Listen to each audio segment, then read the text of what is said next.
पांडुरंग करू प्रथम नमना पांडुरंग करू प्रथम नमना पांडुरंग करू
तुमचा अनुग्रह लादलो पावन झालो चराचरी सजदानंद रूपाय विश्वोत्पत्त्यादिहितवे तापत्रय विनाशाय श्रीकृष्णाय वयं नुमः मनोजवं मारुततुल्यवेगं जितेन्द्रियं बुद्धिमतां वरिष्ठं वातात्मजं वानरयूथमुख्यं श्रीरामदूतं शरणं प्रपद्ये श्रीगुरुचरण सरोज रज निज मन मुकुरु सुधारि वर्णो रघुवर विमल जशुर जोधाय कुफलचारी बुद्धिहीन तनु जानिके सुमिरो पवन कुमार बल बुद्धि विद्या देहु मोई हरहु कलेश विकार जय जय श्री राधारमण जय जय नवल किशोर जय गोपी चित चोर प्रभु जय जय माखन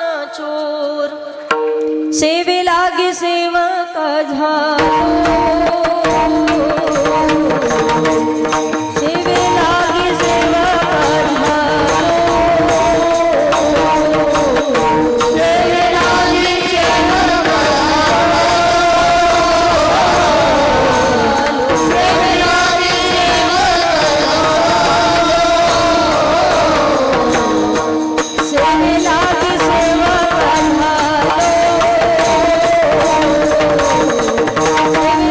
सेवा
केली स्मरण होय सकल विद्येंचे अधिकरण तेची वंदू श्री चरणसे गुरूंचे ते नमस्कारून आता विठ्ठल विठ्ठल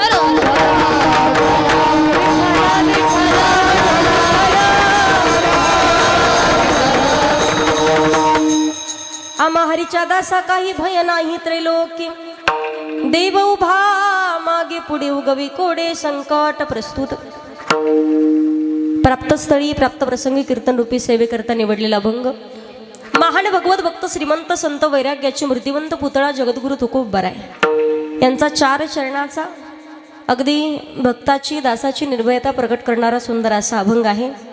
अभंगाकडे वळण्यापूर्वी अल्पसा पर्याय द्यायचा तो म्हणजे असा. ब्रह्मांड नायक जगतचालक जगाचा नियंता परमपिता परमेश्वर की ज्या भगवान प्रभूच्या सत्तेने अखिल विश्व चालता वृक्षाचे पाणी हाले ज्याची सत्ता किंवा गतीर भरता प्रभू साक्षी निवासा शरणम सुरत प्रभो प्रलय स्थानम निधानम बीजमव्यम मौली धनुबराय वर्णन करतात. म्या बोलविल्या वेदू बोले म्या चालविल्या सूर्यो चाले म्या हलविल्या प्राणो हाले जो जगाते चाळीता ज्या भगवान परमात्माच्या सत्तेशिवाय झाडाचं पाणी हलू शकत नाही. अर्थात या सर्व सृष्टीची उत्पत्ती भगवंताच्या सत्तेने आहे.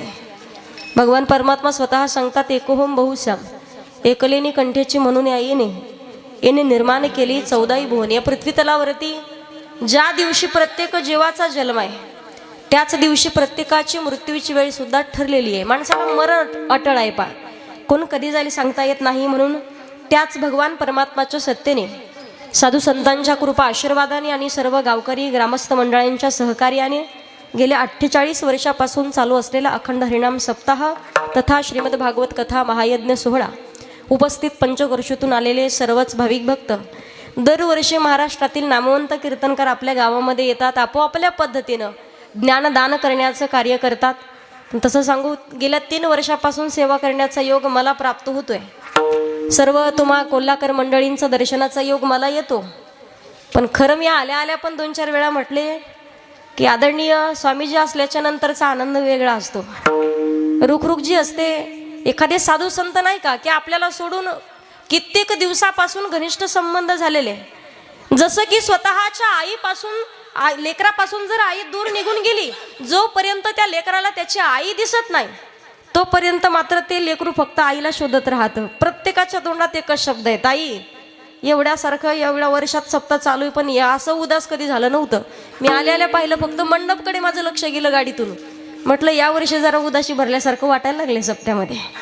कारण साधूचा अधिकार काय असतो संताची संगती काय असते जगाच्या कल्याणात संताच्या विभूती देहकष्टविती परोपकारी. खरोखर स्वामीजी अगदी आपल्यामध्ये नसल्याच्या नंतर सप्ताहाकरिता यावर्षी नाही आहेत. खरोखर दुःख काय असतं त्रास काय असतो वेदना काय असतात हे फक्त कोल्हाकर मंडळी जाणू शकतात. म्हणून तरीसुद्धा सप्ताह बंद पडू नये. स्वामींच्या आदेशावरून त्यांच्या सांगण्यावरून खूप मोठ्या सप्ताहाचं आयोजन करण्यात आलेलं आहे. गेल्या 5 दिवसापासून महाराष्ट्रातील नामवंत कीर्तनकार ज्ञानदान करण्याचं कार्य करत आहेत. ही सेवा ज्यांच्यामुळे माझ्याकडे आलेली आहे सर्व गावकरी मंडळी सप्ताह कमिटी मंडळी एकदा सर्व सप्ताह कमिटी मंडळीकरिता जोरात टाळी वाजवायची. खूप सुंदर आयोजन आहे खूप सुंदर नियोजन आहे. तुम्हा सर्वांचे धन्यवाद व्यक्त करते. पवित्र अशा सेवेसाठी गेल्या 3 वर्षापासून ज्यांच्यामुळे मला कीर्तन करण्याचा लाभ भेटतो मला योग प्राप्त होतो. आज महाराष्ट्रामध्ये फिरत असताना कधी कधी वाटतं रक्ताच्या नाती जरी नसले तरीसुद्धा वारकरी संप्रदायातील हे धागेदोरे जे जोडलेले नाते आहेत ना रक्ताच्या नात्यापेक्षा सुद्धा श्रेष्ठ आहेत. नितांत अगदी लेकीसारखं प्रेम माझ्यावरती करतात. कुठेही भेट झाली पंचकृषीत कुठेही येण्याचा योग आला अगदी स्वतःला मुली नाही आहे पण नितांत मुलीच्याही पलीकडे सांभाळण्याचा प्रयत्न करतात. दरवर्षी सेवा देण्याचा प्रयत्न करतायत की आपल्या ताईचे कीर्तन झालं पाहिजे. स्वागत काय असतं तसं पाहिलं तर मी वयानं त्यांच्यापेक्षा खूप ज्ञानानं वयानं खूप लहान आहे पण वारकरी संप्रदायावरती नितांत प्रेम आहे आणि माझ्यावरती सुद्धा लेकीसारखं जे प्रेम करतात सर्वच भिसे परिवार. त्यामध्ये आजच्या कीर्तनाचं सौजन्य ज्यांच्याकडे आहे आदरणीय हरिभक्त परायण श्रीमान बाबासाहेब सुदामराव भिसे सर. एकदा जोरात टाळी वाजवायची भिसे परिवाराकरिता. ही सेवा ज्यांच्यामुळे माझ्याकडे आलेली आहे वारकरी संप्रदायाची खूप आवड आहे. नितांत वारकरी संप्रदायावरती प्रेम आहे आणि स्वामीजींचे देखील लाडके आहेत आमचे आदरणीय हरिभक्त परायण आमचे वैभव दादा भिसे दादांचे धन्यवाद व्यक्त करते. त्याचबरोबर सर्व गावकरी मंडळी सर्व सप्ताह कमिटी मंडळी आता त्यांचं नाव घेतलं म्हणजे तुम्ही महत्त्वाचे नाहीत असं काय नाही. ज्यांनी अन्नदान केलंय, कोणी फुल नाही फुलाची पाकळी काहीतरी दान केलेलं आहे, कोणी पाणी दान करतंय, तिथं पाहिलं तर कोणी कीर्तन करायला सौजन्य देत आहे. प्रत्येकाचा काही ना काहीतरी सिंहाचा वाटा आहे. म्हणून पात्र उचलण्यापासून तर कीर्तनकार ठरवण्यापर्यंत सप्ताहामध्ये प्रत्येक जण महत्त्वाचा आहे. मी सर्वांचे धन्यवाद व्यक्त करते. हे कीर्तनाकरिता आवर्जून ज्यांची उपस्थिती आहे. आज महाराष्ट्रामध्ये गायन क्षेत्रामध्ये खूप मोठं ज्यांचं नाव आहे, आदरणीय हरिभक्त परायण, आपल्याच परिसराचं भूषण, खूप सुंदर अशी वारकरी शिक्षण संस्था देखील ज्यांची आहे, विद्यार्थी घडवण्याचं काम करतायत, गायनाची साथ करण्यासाठी लाभलेले आदरणीय हरिभक्त परायण विशालदादा खराद आहेत. दादांचे धन्यवाद व्यक्त करते. एकदा जोरात टाळी वाजवायची त्यांच्याकरिता. त्यांची सर्व विद्यार्थी मंडळ आहे आणि त्याचबरोबर गेल्या कित्येक वर्षापासून सेवा देण्याचं काम आपल्याला करतायत. महाराष्ट्रामध्ये हजारोनं ज्यांचे विद्यार्थी तयार होऊन महाराष्ट्रामध्ये आज फिरतायत, सेवा करतायत. खरोखर आमचं आदराचं स्थान आहे. आदरणीय हरिभक्त परायण मृदंग वाजवतात पहा, पण फक्त कोपरापासूनच. माणसात जर बसले तर लवकर ओळखायला येत नाही नेमकं वाजवत कोण असेल. खूप नितांत आपल्या गावावरती प्रेम आहे, वारकरी संप्रदायावरती प्रेम आहे आणि खरोखर प्रचंड आदर आम्हाला ज्यांच्याबद्दल आहे. आदरणीय हरिभक्त परायण नादब्रह्म वारकरी शिक्षण संस्था ताड बोरगाव, हरिभक्त परायण आदरणीय राम महाराज काजळे गुरुजी यांच्या संस्थेतील सर्व विद्यार्थी मंडळ आहे. गुरुजींचे मोठे पुत्र, गुरुजींचे मोठे मुलगा तेही उपस्थित आहे. त्यांचे धन्यवाद व्यक्त करते. त्यांचे सुपुत्र वारकरी संप्रदायात आहे. पूर्ण पिढीच, पूर्ण परंपरा वारकरी संप्रदायामध्ये सेवा करते. एकदा त्यांच्याकरिता जोरात टाळी वाजवून स्वागत करायचं. त्यांचेही मनापासून धन्यवाद व्यक्त करते. गुरुजींच्या संस्थेतील विद्यार्थी दोन्ही मृदंग वाजवण्याकरिता आहेत, त्यांचे धन्यवाद व्यक्त करते. माझ्या संस्थेतील विद्यार्थिनी आहेत. बाकी सर्व गायनाचार्य मंडळी, सर्व टाळकरी मंडळी, पंचक्रोशीतील सर्व भजनी मंडळी, त्यामध्ये विनेकरी बाबा आहेत, चोपदार बाबा आहेत. गायनाची साथ करण्यासाठी लाभलेले अतिशय सुंदर कोकणीसारखा कंठ आहे आदरणीय हरिभक्त परायण विष्णू महाराज भिसे महाराजांचे धन्यवाद व्यक्त करते. त्याचबरोबर ज्यांच्या मुखारविंदातून तुम्ही श्रीमद भागवत महापुराण कथा श्रवण करत आहात, सीताराम महाराज लिंबेकर बाबांच्या कथेमध्ये देखील साथसंगत करण्यासाठी आपल्याच गावातील मंडळी आहेत. मी तर कोणाच्याही समोर माईक मांडला तरी सगळेजण गायन करू शकतात, पण फक्त माईक तेवढे नाही म्हणून ते असे उभे राहिलेत. त्यामुळे सर्वांचे, फक्त रुसू नका आता तुम्ही, सर्वांचे धन्यवाद व्यक्त करते. त्याचबरोबर एक नंबर साऊंड सिस्टीम आहे पहा, पवन साऊंड. एकदा त्या दादांकरिता जोरात टाळी वाजवायची. मूर्ती लहान आहे पण कीर्ती खरोखर महान आहे. काय नाही तर काही भल्या मोठ्या मशनी घेऊन येतात पण शेवटपर्यंत आवाज निघत नाही. त्यांना पाहिल्याच्या नंतर मलाच आनंद वाटला, बरं झालं म्हणे आज यांचा साऊंड आहे म्हटल्यावर. वारकरी संप्रदायावरती नितांत प्रेम आहे. दादांचे धन्यवाद व्यक्त करते. त्याचबरोबर आमच्या आदरणीय सातुण्यावरून आलेले लेकीसारखं माझ्यावर प्रेम करतात आमचे लाटे जिजांचे धन्यवाद. त्याचबरोबर माझे वडीलही कीर्तनाकरिता उपस्थित आहेत. आपले सभापती उपस्थित आहेत. आदरणीय आमचे अर्जुन महाराज तेही उपस्थित आहेत. इकडे हरिभक्त परायण नयन महाराज आहेत. अजून पंचक्रोशीतून आलेले सर्वच भाविक भक्त. आता सगळ्यांचे नावं जर घ्यायचे म्हटलं तर कमीत कमी 12 वाजतील इथंच. म्हणून सर्व हरिभक्त परायण मंडळी सर्वांचे धन्यवाद. त्याचबरोबर जोडगावचे आप्पा आलेत ना, जोडगावचे मंडळी देखील आलेली आहेत, त्यांचे धन्यवाद व्यक्त करते. एकदा सर्व पाहुणे मंडळी करिता जोरात टाळी वाजवायची. सर्व हरिभक्त परायण यूट्यूब चॅनल आहे आमचे शिवम दादा, त्यांचे धन्यवाद. तिकडे विनेकरी बाबा आहेत, त्यांचे धन्यवाद. सर्व हरिभक्त परायण या ठिकाणी अजून कोणी कीर्तनकार, प्रवचनकार, कथाकार असतील, आता चुकून कोणाचं नाव राहिलं तर क्षमा असावी. सर्व हरिभक्त परायण चष्म्यावाले, फेट्यावाले, मिशावाले, गंधावाले, इकडे पदर घेतलेल्या, बिना पदरावाल्या, नथीवाल्या, सगळ्यांचे धन्यवाद व्यक्त करते. आणि सगळ्यात महत्त्वाचं नाव राहिले पहा, आमच्या आजीबाई देखील आज कीर्तनाला आल्यात. विठ्ठल विठ्ठल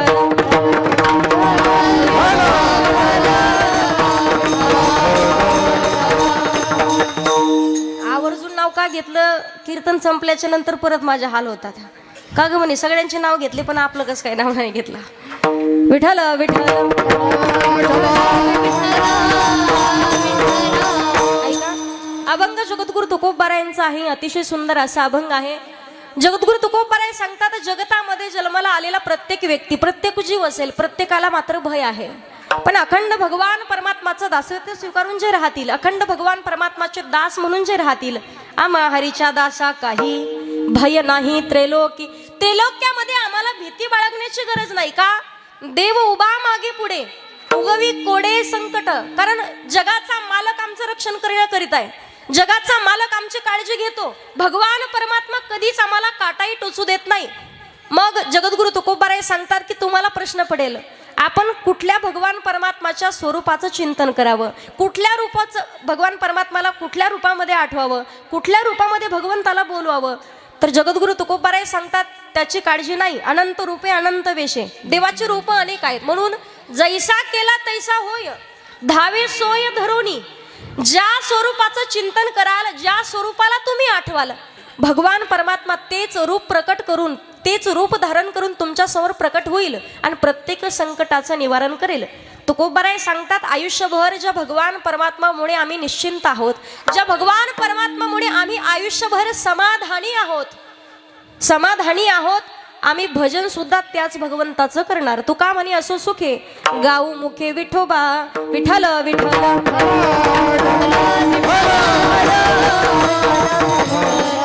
अभंग अतिशय सुंदर आहे पहा. प्रत्येक चरणाचं तुम्हाला व्यवस्थित विस्तार करून मी सांगणार आहे. फक्त सर्वांनी असं रेंजमध्ये राहून कीर्तन ऐका. अजिबात उदास तोंड घेऊन बसायचे नाही, जणू काय माझ्या आधी तुम्हाला टेन्शन आहे. अख्ख्या कोल्ह्याचं कर्ज तुमच्यावर असल्यासारखं बसायचं नाही. कारण किती कर्ज असलं काळजी करायची नाही अजिबात. कारण ज्याच्यावर कर्ज तोच खरा मर्द, याचा अर्थ फक्त काढू नका. निश्चिंत राहा. कारण उदास जर पाहिलं तर आज जगामध्ये प्रत्येक जण उदास आहे. गावातला एक नंबरचा पैशावाला माणूस आहे, त्याला विचारा बाबा तुम्हाला काही दुःख नाही का, ते फक्त वरून हसतं. पण त्याच्यासारखा आतून दुःखी कोणीच नसतो. त्यासाठी वरून का होईना नेमका कीर्तनापुरता तरी हसरा चेहरा ठेवा. घरी गेलं की सुनाचं काहीतरी हाईत, नातवाचं काहीतरी हाईत, मुलाचं काहीतरी हाईत. चारही कोपरे संसाराचे कधी सारखे नसतात. त्यामुळे कीर्तनामध्ये 2 तास अजिबात उदास तोंड करायचे नाही. 1च तास राहिलाय फक्त. विठ्ठल विठ्ठल.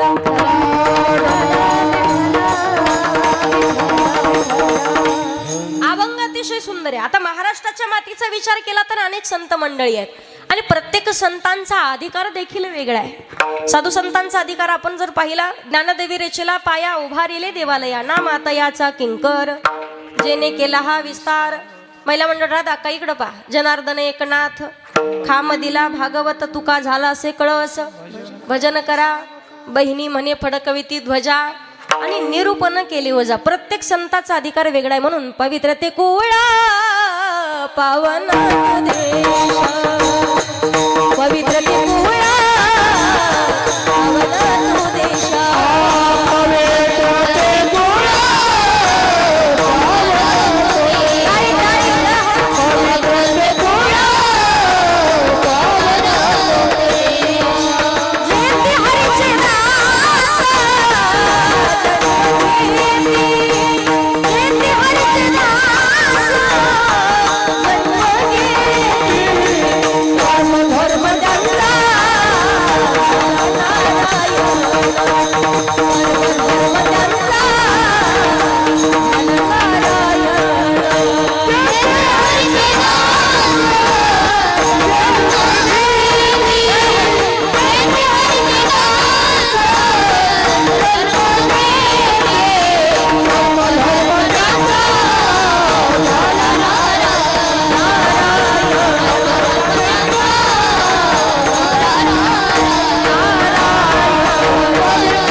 पावन तो देश, जेथे हरीचे दास जन्म घेती. प्रत्येक संतांचा अधिकार वेगळा आहे. पहा, साधू संतांचा अधिकार आपण पाहिला कायम जगतासाठी जगणं आहे.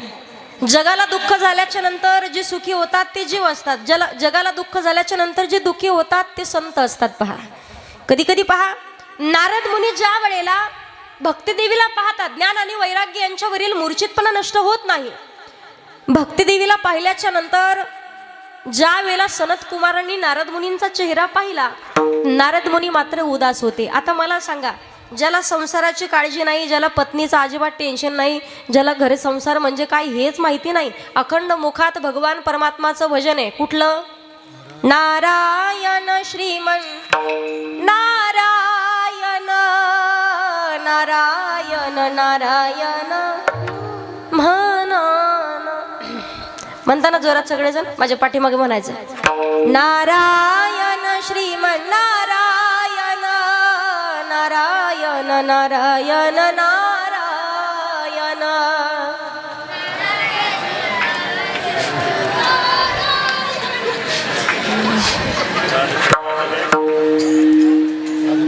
जस काय भांडण लावून दिले तुमचे. असं करू नका अजिबात. थोडं रेंजमध्ये राहा आणि एवढं उदासल्यासारखं म्हणू नका अजिबात.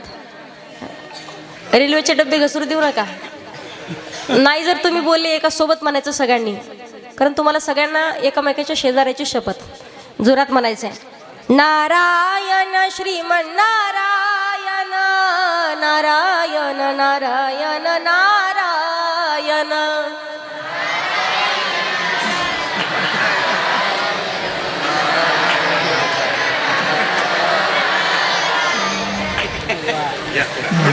आता निघायला लागले आवाज हळूहळू. ज्यांच्या मुखात अखंड भजन आहे, कुठलीच काळजी नाही, तरी सुद्धा चेहरा मात्र उदास होता. ज्यावेळेला सनत कुमारांनी विचारलं, तुम्हाला दुःख झालंय तरी कशाचं? म्हणे, माझ्या दुःखानं मी दुःखी नाहीये, जगताच्या दुःखानं मला दुःख झालंय. जगताचे दुःख पाहून मी दुःखी आहे, कारण कायम जगतासाठी जीवन जगत राहतात. काय सांगू आता संताचे उपकार मज निरंतर जागविती. उपकार करणारे 3 प्रकारचे लोक आहेत. उपकार करतात, आई वडील उपकार करतात, साधू संत उपकार करतात, भगवंतही उपकार करतात. आई वडील उपकार करतात, पण तो फक्त स्वतःच्या लेकरांच्या पुरताच मर्यादित असतो. मला सांगा ना, पुतण्याला देखील शाळेत काही काम असेल आणि पैसे 100 रुपये घेण्याकरिता जर तो मुलगा घरी आला, तर आपण पुतण्याला पैसे देणार नाही, आपण फक्त स्वतःच्या मुलाला देणार. आई वडील उपकार करतात, पण स्वतःच्या लेकरावरती. भगवंत उपकार करतात, भक्त राखी पायापाशी, दुर्जनाशी संहारी. भगवंत उपकार करतात, पण साधू संत अशा आहे, तिथं दुर्जनही येऊ द्यात आणि तिथं सज्जन येऊ द्या. संताची संगती झाली म्हणून तर कोळ्याची कीर्ती वाढली गहन, केले रामायण रामादी. बरं, जगताच्या मालकानं विनंती करावी, काहीतरी मागा, काहीतरी मागा. मागितलं काय? अकल्प आयुष्य व्हावे तया कुळा, माझ्या सकळा हरीच्या दासा. देवा देवा माझे मन लागो तुझे चरणी, भगवान हेची दान देगा देवा. कुठलं दान? तुझा. आपण हे मागितल्याच्या नंतर तर सर्व संसार उद्ध्वस्त होईल. स्वतःची पत्नी निघून गेल्याच्या नंतर म्हणावं तुकोबरायांनी, बरे झाले देवा, निघाले दिवाळे. आपलं 4-4, 5-5 वर्ष सुधरत नाही, सुधरतच नाही अजिबात. कुठलाही माणूस भेटू द्या, काय सांगू तुम्हाला. मला सांगायचंय, संसारामध्ये कुठलंही दुःख असणार आणि माणूस प्रत्येक जण रडल्याशिवाय अजिबात राहत नाही. पण तुकोबरायांना भगवान परमात्माने सांगावं, तुकोबा काहीतरी मागा ना. काही मागणे हे अमानुचित वडिलांची रीत. आता अनुचित मागणं कोणतं आणि उचित मागणं कोणतं ते तुम्हाला सांगते. महिला मंडळ, प्रत्येक बाईनं स्वतःच्या नवऱ्याकडे दरवर्षी संक्रांतीला 2000ची साडी मागणं उचित मागणं की अनुचित मागणं आहे? जोरात बोला. तुमची बाजू म्हणलं तुम्ही बोलणार मला माहिती आहे. उचित मागणं आहे, बरोबर. पण त्याच बाईनं पेरणीच्या टायमाला नेकलेस मागणं नाही का, वल्ल्या फोकाने हाणलं पाहिजे तिला. त्या टायमाला मागणं नाही. जे दागिने आहेत ते गहाण ठेवून बियाणाची सुविधा करावी लागते, बियाणाची तयारी करावी लागते. पण उचित मागणं कुठलं असतं तुम्हाला सांगते. ज्या वेळेला कुंती आत्याला भगवान परमात्मानं सांगावं, आत्या काहीतरी मागा, कुंती आत्या सांगते, देवा ज्या दुःखामध्ये तू आमच्या जवळ होतास ना, ते दुःख आम्हाला अखंड दे. ज्या आनंदामध्ये तू आमच्या जवळ नाहीये, तो आनंद आम्हाला नकोय, ते सुख आम्हाला नकोय. अगिला गोतया सुखा, अगिला गोतया सुखा, अगिला गोतया सुखा, अगिला गोतया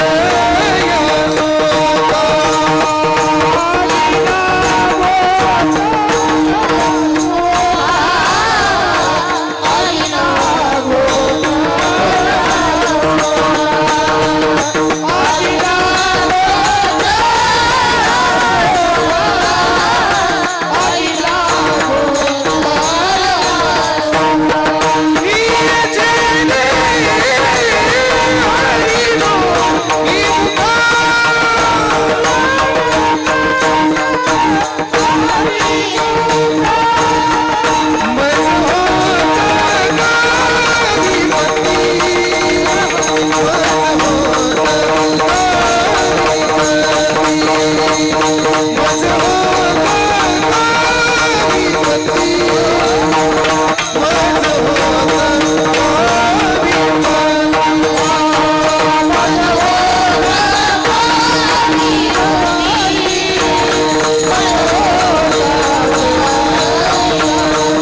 जय हो. टाळी वाजवा एकदा जोरात.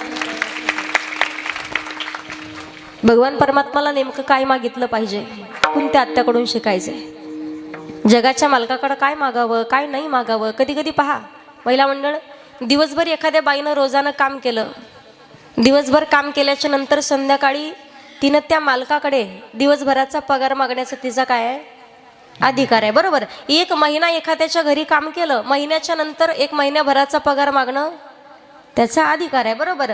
दर 5 वर्षाला उमेदवार दारात आल्याच्या नंतर मतदाराचा काय अधिकार आहे, जे जास्त दिन त्याच्या मागं पडतं. पापर तुम्ही कधी कधी भानगड पहा, एक जण वोटिंग करायला गेलं आणि ते वोटिंग मशीनच्या जवळ असं उभं राहिलं.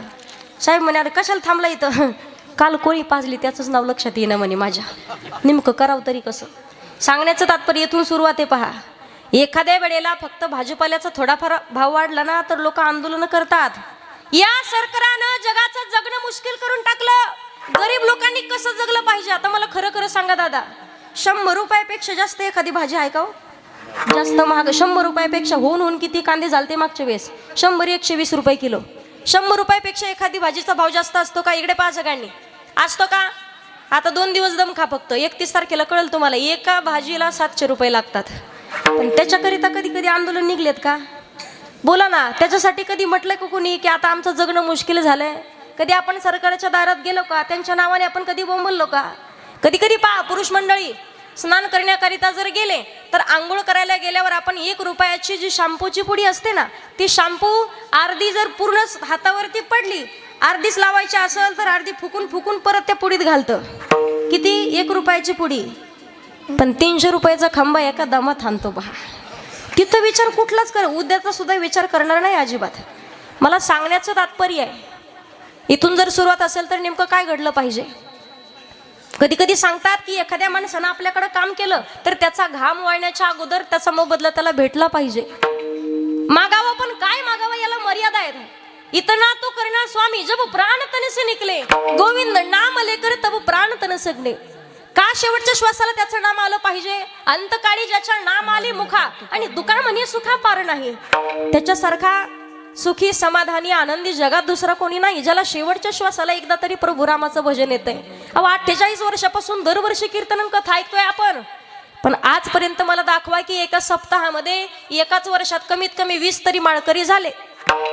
एकही माळकरी होत नसेल तर आपला अर्थ काय आहे? दरवर्षी फक्त पैसे चाललेत, मोठे मोठे महाराज लोक यायला लागले, चांगले चांगले पैसे घेऊन जायला. मला सांगण्याचं तात्पर्य एकच आहे, आपल्यात बदल होत नसेल तर जगण्यात अर्थ नाहीये. प्रत्येक अवयव प्रत्येक काहीतरी कारणास्तव दिलेलं आहे. याच देही गडे देवाचे भजन, देव दिला देह भजना गोमटा. भगवान परमात्माला आईच्या गर्भात आवता तोपर्यंत विनंती करतो आपण, देवा एका वेळा करी, एकदा या दुःखातून बाहेर काढ. का काय सांगू गर्भीची यातना, मज भोगीत नारायणा. देवा हा त्रास मात्र सहन होत नाही का? 84 लक्ष विनीचा फेरा फिरून आल्यावर पाप पुण्य समान होईल तेव्हा मानवाचा जन्म आहे. उपजते नासे नासेले पुनरपी दिसे, हे घटिका यंत्र जैसे परब्रह्मेगा. त्याकरिता प्रत्येक माणसानं सावध व्हायचंय. जगाच्या मालकाला म्हणावं, आलो शरण तुला भगवंता, आलो शरण तुला भगवंता.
कधीतरी त्या भगवान परमात्माला शरण जा. जीवनातील प्रत्येक प्रश्नाचे उत्तर सापडतील पहा.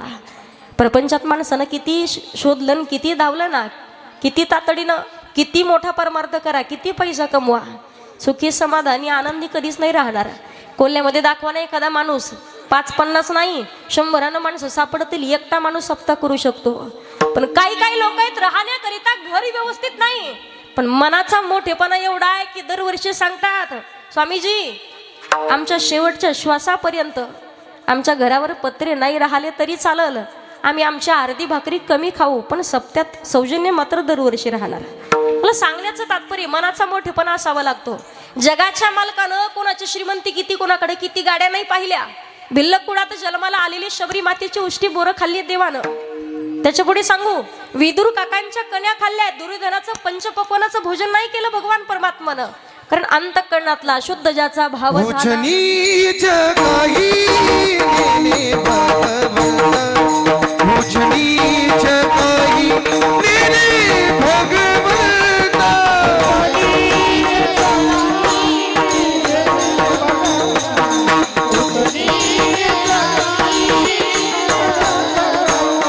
हरी निष्ठी भाव भक्ती की दुनिया, निष्ठी भाव भक्ती की दुनिया.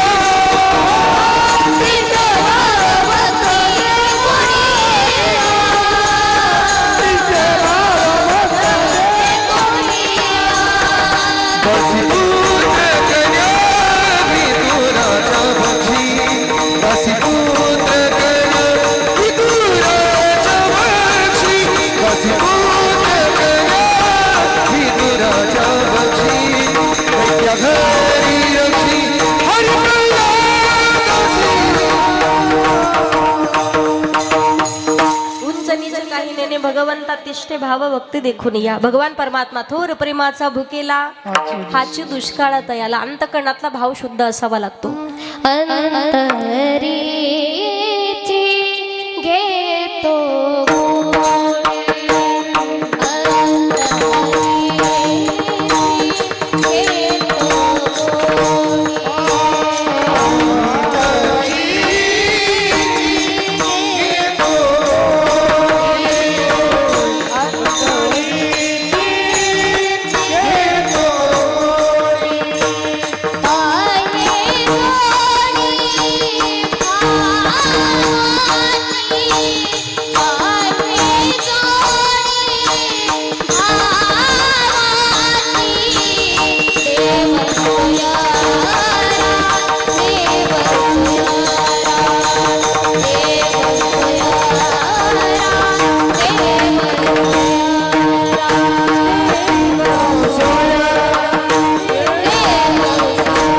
अंतरीची घेतो गोडी पाही जोडी भावा. अंतःकरणातला भाव शुद्ध असावा. बरेच लोक सांगतात ताई परमार्थ तरी करायची काय गरज आहे. आम्ही गेल्याच्या नंतर एवढी प्रॉपर्टी कमवून ठेवू की पोराला सांगू जीवनमुक्त अवस्थेला प्राप्त हो, आमच्या हाडं तेवढे काशीला सोडा. कर्म चांगलं नसेल तर आपले हाडं सुद्धा काशीला जात नाही पा. बरेच लोकांनी कोरोनाच्या काळात डॉक्टरकडे गेलं, डॉक्टर म्हणे जगायचं असेल तर मग माळ काढावं लागलं. काढली ना माळ. मेला असतं तर चाललं असतं, पण माळ नव्हती काढायला पाहिजे. असं कुठे लोकांचं चांगलं झालेलं आपल्याला कधी देखवलं नाही, आणि आपल्या हातानं कधी एका जणाचं सुद्धा कल्याण झालं नाही. बरेच लोक फक्त एकामेकावरती जळण्यासाठीच असतात पहा. एखाद्यानं बांगला बांधला तर हे म्हणणार त्याला काय कामी म्हणे, याचं त्याचं मुंड्या मोडून बांधला असेल. आता काही करू पण कौतुक तर करा, काय अडचण आहे का आपल्याला. एखाद्यानं गाडी घेतली कौतुक करा, 20-25 लाखाची, बरं झालं बा गाडी घेतली. निघलीच कधी तुमच्या छातीत चमक तर नेल ना दवाखान्यात कुठंतरी. कौतुक करत नाही, हे म्हणणार त्याला काय काम आहे. घेतली असं म्हणे हप्त्यावर, त्यानं हप्त्यावर घेऊ नाही तर जिजा सप्त्यावर घेऊ, पण घेतली की नाही घेण्याला किंमत आहे. मला सांगण्याचं तात्पर्य कधीतरी लोकांचं कौतुक करता आलं पाहिजे. कर्म चांगलं नसल तर आपले हाडं सुद्धा काशीला जात नाही. आयुष्यभर एवढी प्रॉपर्टी कमवली, 50 एकरचा मालक आहे, एकुलता एक मुलगा, आणि सांगितलं होतं बाईला की मी गेल्याच्या नंतर आपल्या पप्प्याला सांग माझ्या हाडं तेवढी काशीला सोड. म्हाताऱ्याचा जीव निघून गेला आणि म्हातारी म्हटली पप्प्या अरे तुझ्या बापाचा लय तुझ्यात जीव होता, बापाची इच्छा होती की शेवटची एवढीच की हाडं तेवढी काशीला सोडायची, एवढे हाडं घेऊन जा. पप्प्या असा होता पहा, एवढा उन्हाळ होता, अख्ख्या गावात त्याचं नाव 1 नंबर टुकार म्हणून. कुठंतरी या गल्लीत घुसन त्या गल्लीत घुसन, कुणाचं तरी मार खाऊन येईल, कुणाचं तरी काहीतरी म्हणून येईल, कुणाला तरी कट मारून येईल, असा पप्प्या होता. पप्प्या गेला काशीकडे निघाला. 750 किलोमीटर पर्यंत पोहोचला आणि अगदी 50 किलोमीटर अंतरावरती काशी राहिली. तर गावाकडून बाळ्याचा फोन आला. बाळ्या म्हणे, पप्या अरे कुठे गेला तू? म्हणे म्हातारं काशीला सोडायला आलोय. अरे कशाला सोडतो? म्हणे आताच कापूस घातलाय, कापसाचे 20,000 रुपये आलेत, 5,000 रुपये तुला खर्च करतो, पण आताच्या आता हाय तिथून परत आला पाहिजे. पप्या म्हटलं असंही म्हातारं गेलंय. म्हणे म्हातारीने काही चांगलं कमवून नाही ठेवलं, आपल्या संस्काराचा तर विषयच नाही. एक वडा चालू होता, ते म्हणे वडा कुठे जातो? काशीला. म्हातारं वड्यात सोडलं, नमस्कार केला. म्हणे बाबा आता हळूहळू जा म्हणे काशीला. इथपर्यंत आणून सोडलंय. म्हातारं गेलं म्हातारीच्या स्वप्नात. म्हातारीच्या स्वप्नात गेलं आणि म्हातारीला म्हटलं, पप्याला एवढं प्रॉपर्टी कमवून ठेवली, आयुष्यभर त्याच्यासाठी जगत आलो, पण त्यानं शेवटची इच्छा मात्र माझी पूर्ण नाही केली. म्हणे का? माझे हाडं त्यानं काशीला नाही सोडले. म्हणे 50 किलोमीटर अलीकडे सोडले. म्हातारी दुसऱ्या दिवशी म्हणे, बाळा पप्या अरे तू म्हातारं कुठं सोडलं? म्हणे काशीला घेऊन चाललो होतो. खोटं बोलू नको म्हणे. अगं झालं काय नेमकं एवढं आरडायला? 50 किलोमीटर अलीकडे सोडलं म्हणे म्हातारं तू. 750 किलोमीटर गेला आणि अजून 50 किलोमीटर पुढे गेला असतं तर काही बिघडलं असतं का? अलीकडेच म्हातारं सोडलं. पप्पा म्हणला, तुला कसं कळालं पण नेमकं? म्हातारी म्हटली, तुझा बाप माझ्या स्वप्नात आलता. स्वप्नात आलता म्हटल्यावर पप्प्यानं तर डोक्यालाच हात लावला. म्हणे म्हातारं बी किती येडं म्हणे, हायतवर तर चांगलं काम केलं नाही, कधी सप्त्याला कधी 500 रुपये देणगी दिली नाही म्हणे. गेल्याच्या नंतर 750 किलोमीटर घेऊन गेलोय. 50 किलोमीटर पुढे जायचं ना म्हणे म्हातारं. 750 किलोमीटर अलीकडे येऊन तुला सांगायला बरं टाइम भेटला म्हणे. मला सांगण्याचं तात्पर्य आहे, चांगली संतान ज्याला मला यायला सुद्धा संतांनी वर्णन केले. सुशिलो मातृ पुण्येनं पितृपुण्येनं चतुरता, उदार वंश पुण्येनं आत्मपुण्येनं सौभाग्यता. त्याशिवाय चांगले विचाराचे लेकरं जन्माला येत नाही. कधी कधी माझ्या छोट्या भावाकडे पाहून असं वाटत असेल तुम्हाला, आपलं सुद्धा पोरगा असंच पावले खेळलं पाहिजे, असंच त्यांनी पकवाज वाजलं पाहिजे. किती बारीक आहे पा, कसं वाजवते पहा ना. कधीतरी गुरुला सुद्धा आनंद होत असतो पा यांच्याकडे पाहिल्याच्या नंतर. आणि आपलं खरं वारकरी संप्रदाय असतं लेकरांमुळे जिवंत राहणार आहे. बरेच गावातले म्हातारे तरुण पोरण टाळ हातात घेतला की ते म्हणतात, तुला जमाना ठेव खाली. ते खाली ठुतंजच निघतं ना ना ना ना ना. काय करणार आहे मग? तुमचा टाळ आणि तुम्ही तुमचं भजन म्हणे, आपलं काही घेणं देणं नाही. असं वाटत असेल यांच्याकडे पाहून आपलं पोरगा असंच निघला पाहिजे, वाटतं की नाही? असं करा नाही तर असं करा, वाटतं ना?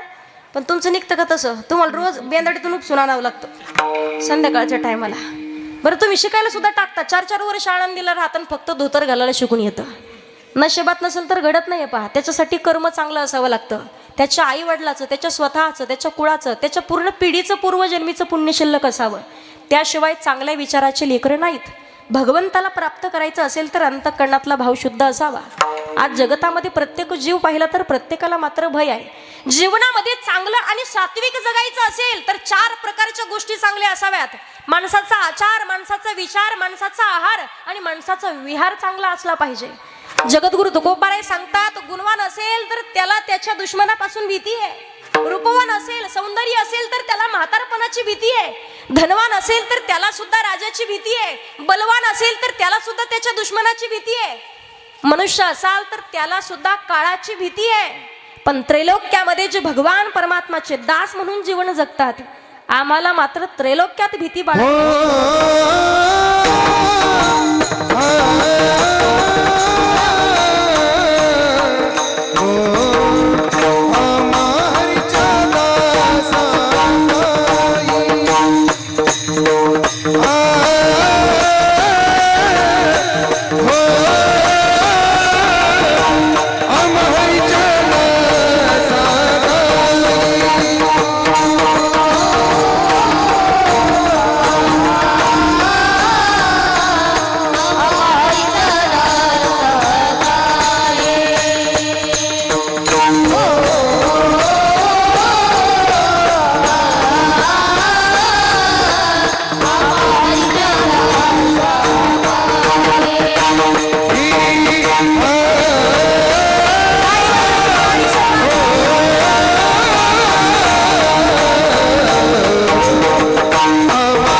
टाळी वाजवा एकदा जोरात. अभंगाच्या पहिल्या चरणात तुकोबाराय सांगतात, आम्हा हरीच्या दासा काही भय नाही त्रैलोक, की जे भगवान परमात्माचे अखंड दास म्हणून जीवन जगाला त्यांना कुठल्याही प्रकारची भीती बाळगण्याची गरज नाही. प्रत्येकाला प्रसंग माहिती पहा. नारायणाचं भजन केलं तरी सुद्धा शिरछेद करण्यात येईल अशी दौंडी पिटवणारा, पण नारायणानं कृपा केली आणि अखंड भजन करणारा जन्माला घातला. हत्तीच्या पायाखाली दिलाय, नदीमध्ये फेकण्यात आलं, उकळलेल्या तेलाच्या कढाईत टाकलंय, तुम्हाला सांगू अग्नीमध्ये ठेवण्यात आलं, पण तरी सुद्धा कुठल्याही प्रकारचा प्रभाव त्याच्यावर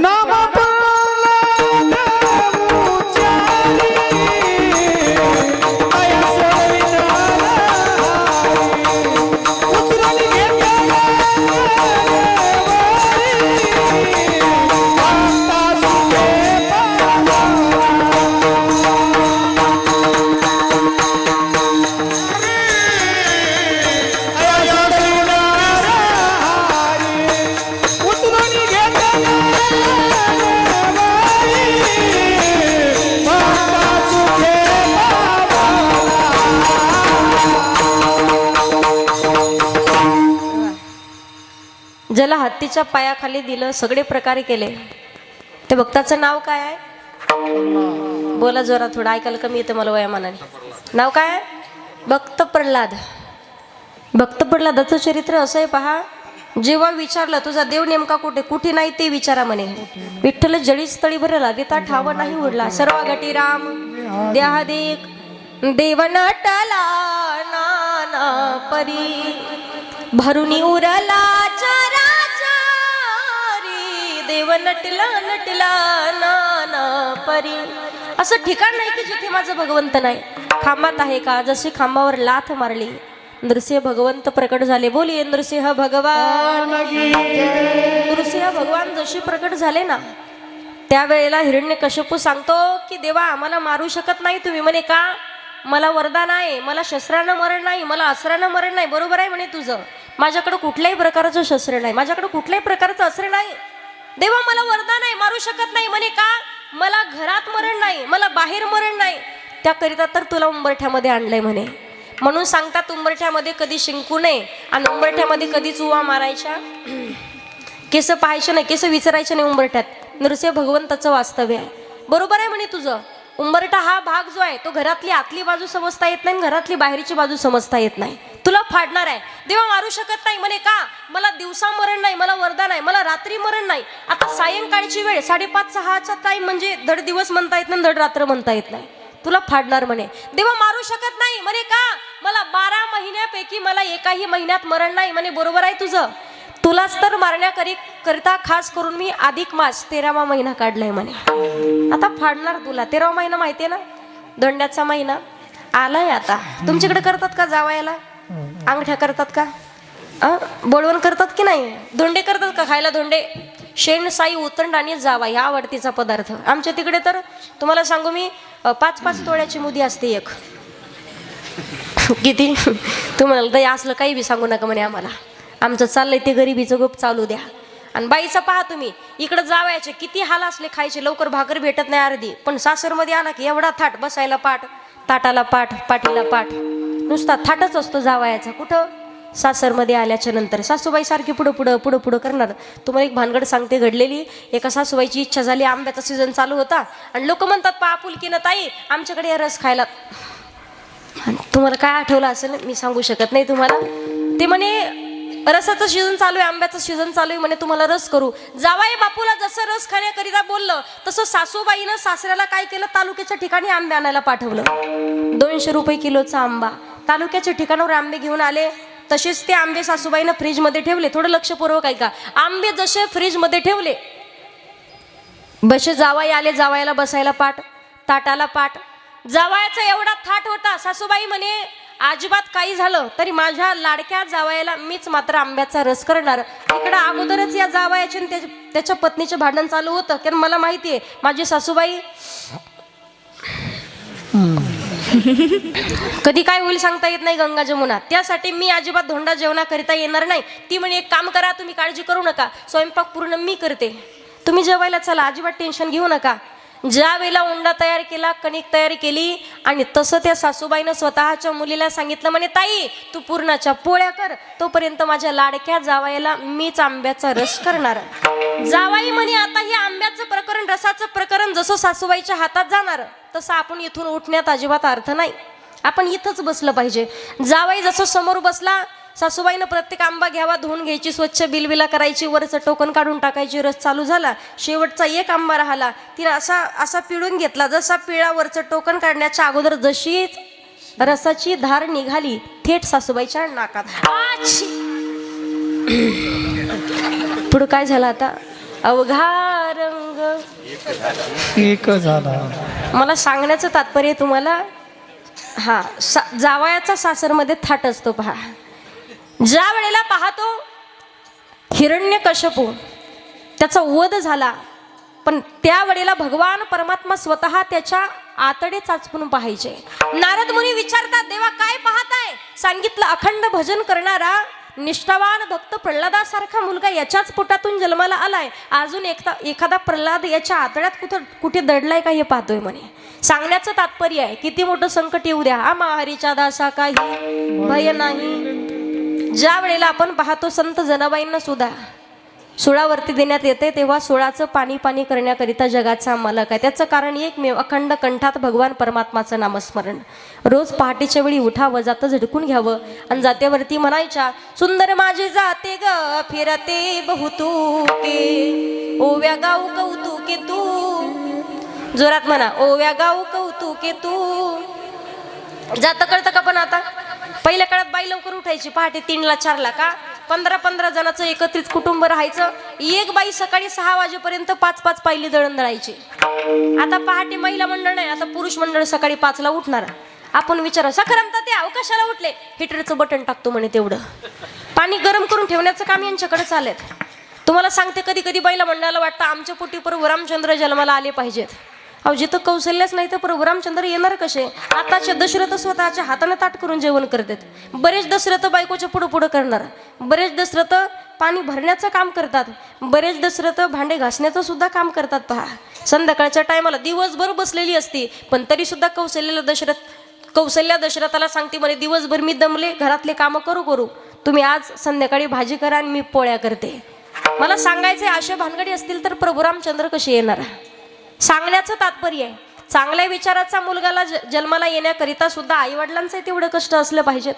संत जनाबाईंनी जसं जातं झटकून घ्यावं, जातेवरती भगवान परमात्माचं चिंतन चालू करायच्या. पहाटेच्या वेळेला, तुझ्या कृपेने मला विठ्ठला काही नाही गुणे, माय बाबा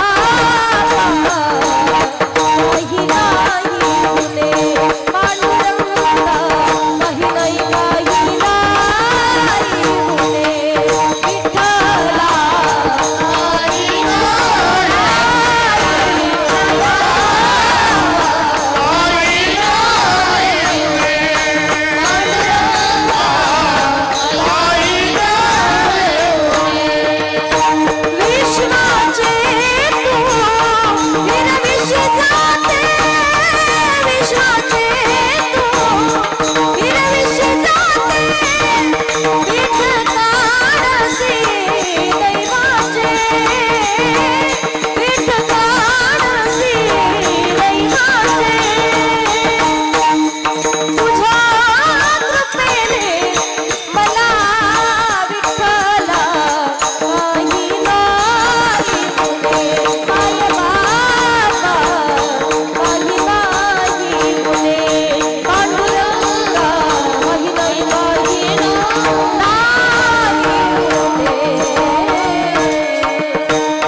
भगवान परमात्मा सोळाचं पाणी करण्यात येते. अखंड कंठात भगवान परमात्माचं नामस्मरण आहे. सांगण्याचं तात्पर्य आहे, संकट प्रत्येकावरती आलेत. जगद्गुरु तुकोबारे असतील, श्री संत सावता महाराज असतील, संत गोरोबा काका असतील. स्वतःचा मुलगा पायाखाली तुडवला गेला, पण श्रद्धा एवढी होती, भगवंताच्या प्रती विश्वास एवढा होता, निष्ठा एवढी होती की कुठल्याही दुःखाचं अजिबात नवल तेवढं वाटत नव्हतं. कुठलंही दुःख तेवढा त्रास मात्र देत नव्हतं. का? सर्वस्व मात्र भगवान परमात्मा होते. आम्हा हरीच्या दासा काही भय नाही त्रैलोकी. सुंदर असा प्रसंग सांगते. एका वेळेला महाभारताचं युद्ध होणार म्हणून पितामह भीष्माचार्यांनी प्रतिज्ञा केली. पांडवांच्याकडे पाहिलं आणि शपथ घेतली, उद्या सूर्योदयापर्यंत एकही पांडव जीवित राहणार नाही, निष्पांडवी पृथ्वी होईल. प्रतिज्ञा केलेली होती. ती अशा तशा साधू संतांची नव्हती. भगवान परमात्माच्या पायाखालची जमीन हदरली. जगाच्या मालकाला प्रश्न पडला, आता काय करावं. भगवान परमात्मा द्रौपदी मातेला घेतलं आणि पितामहांच्याकडे आले. सांगितलं, मी द्वारावरती थांबतो, पण तुम्ही पूर्ण प्रदक्षिणा पूर्ण करा, दर्शन घ्या, बांगड्याचा आवाज करा. एक प्रदक्षिणा पूर्ण केली, बांगड्याचा आवाज केला. पितामहांनी आशीर्वाद दिला, अखंड सौभाग्यवती भव. परत एकदा प्रदक्षिणा केली, परत बांगड्याचा आवाज केला, दर्शन घेतलं, परत आशीर्वाद भेटला, अखंड सौभाग्यवती भव. तिसऱ्या वेळेला दर्शन घेतलं, बांगड्याचा आवाज झाला, परत आशीर्वाद दिला, अखंड सौभाग्यवती भव. डोळ्यातून पाणी येऊ लागलं आणि मग विचारतात हात जोडून, महात्मा हा आशीर्वाद या जन्माचा आहे की पुढच्या जन्माचा आहे. डोळे उघडून पाहिलं, पहिला प्रश्न विचारला की तुला घेऊन नेमका आलंय कोण. सांगितलं, माझा गडी मला घेऊन आलाय. आलीन जगाच्या मालकाच्या समोर नतमस्तक झाले, लोटांगण घातलं आणि भगवान परमात्माला सांगावं, देवा तुम्ही जर असे भक्ताच्या मागे पुढे उभे असाल ना, तर कुठल्याही भक्ताच्या केसालाही धक्का लागू शकत नाही. निर्वाणी गोविंद आसे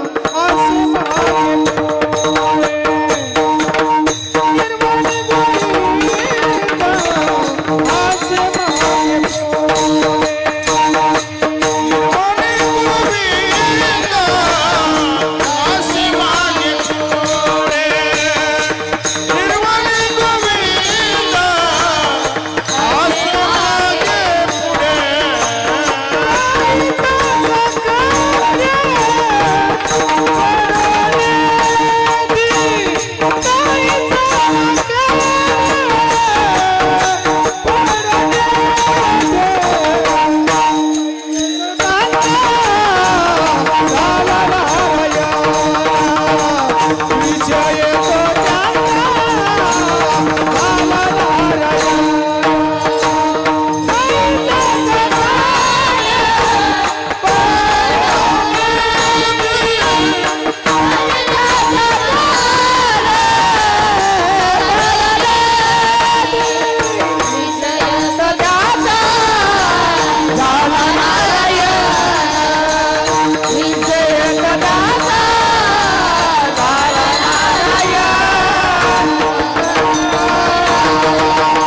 निर्वाणी गोविंद असे मागे पुढे किंवा देव उभा मागे पुढे, उगवी कोडे संकट. पहाटेच्या वेळेला जगाचा मालक भगवान परमात्मा आले.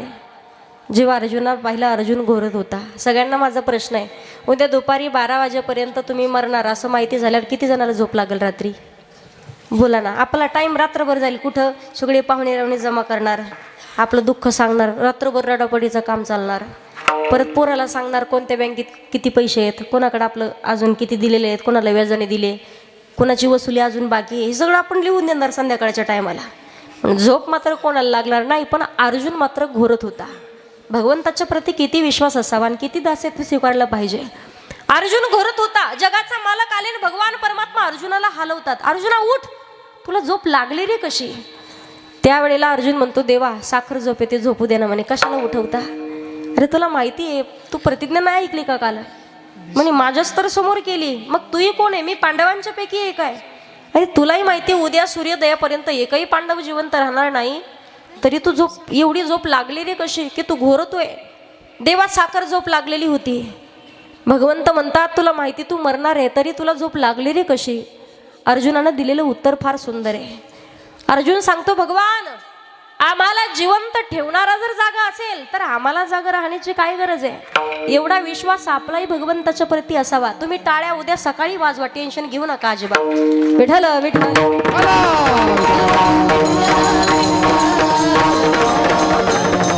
भगवंताच्या प्रती विश्वास असावा. भगवान परमात्माचे दास म्हणून अखंड आपल्याला नामस्मरण करावं लागेल. कलियुगामध्ये वर्णन केलंय, कलियुगाची ऐकावी थोरी, पुत्र होईल पित्याचा वैरी. सध्या तीच परिस्थिती आहे. स्वतःच्या बापाचं पटत नाही पोराला, शेजारच्याच पटत. स्वतःच्या सख्या भावावरती प्रेम नाही बाईचं. गुरुभाऊ कुठून आणलाय काय माहिती नाही आपल्याला. सख्या भावाला कधी विचारत नाही, पण गुरुभावाला विचारल्याशिवाय राहत नाही. कलियुगामध्ये कुठलंच नातं हे स्वार्थाशिवाय जोडलं जात नाहीये. हे प्रत्येक गोष्टीचा विचार करणं काळाची गरज आहे. 3-3 वर्ष 4-4 वर्ष झाले सख्या भावाला विचारत नाही बाई, पण गुरु भावाला सावत्र भावाला दुसरे असतील अजून कोणी मांडलेले, या गोष्टी मात्र असतात. पहा, सक्कं नातं कोणाला कळत नाही, पण संतांनी वर्णन केलंय कलियुगामध्ये किती दोष असू द्या पण एक मात्र गुण आहे, कलियुगा माझी करावी कीर्तन. तिने नारायण दिले भेटी. कुठलं कीर्तन? नामसंग कीर्तन. साधन पायी सोपे, जडतील पापे जन्मांतरीचे. किती मोठं पाप असू द्या ते पाप जळून भस्म होईल. हरि उच्चारण अनंत पाप राशी जातील लयाशी क्षण मात्रे. नामस्मरण असावं, ज्ञानदेव पुसे निवृत्तीशी चाड, गगनाहुनी वाढ, आणि तेच नाम कंठात असावं. विश्वातलं सर्व सुख प्राप्त होईल. माझ्या मनाला गो छंद, छंद माझ्या मनाला गो छंद, छंद माझ्या मनाला गो छंद.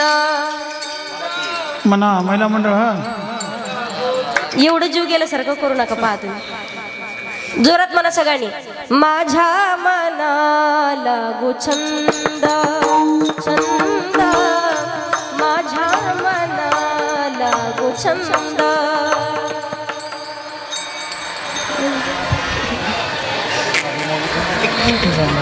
खेळ पांगला सगळा, अजिबात मेळत नाही. महिला मंडळी एक काम करू, अगोदर मावशा म्हणतील. मावशा डोक्यावर पदर घ्या मस्त आणि माझ्या पाठीमागं म्हणा. तुम्ही पहा महिला मंडळाची खासियत आहे, भजन करायला लावलं तरी तेवढंच जोरात करणार, भांडायला लावलं तरी मालकाचा आवाज निघू देत नाही बाई. जोरात म्हणायचं सगळ्यांनी. तोपर्यंत पुरुष मंडळ तुम्ही खाकरून खुकरून घशाला धार लावा, तुमच्यावर नंबर येणार आहे पुढच्या वेळेस. सगळ्यांनी जोरात म्हणायचं महिला मंडळ. नाम तुझे घेता देवा होई समाधान, तुझ्या पदी लागू माझे तन मन ध्यान.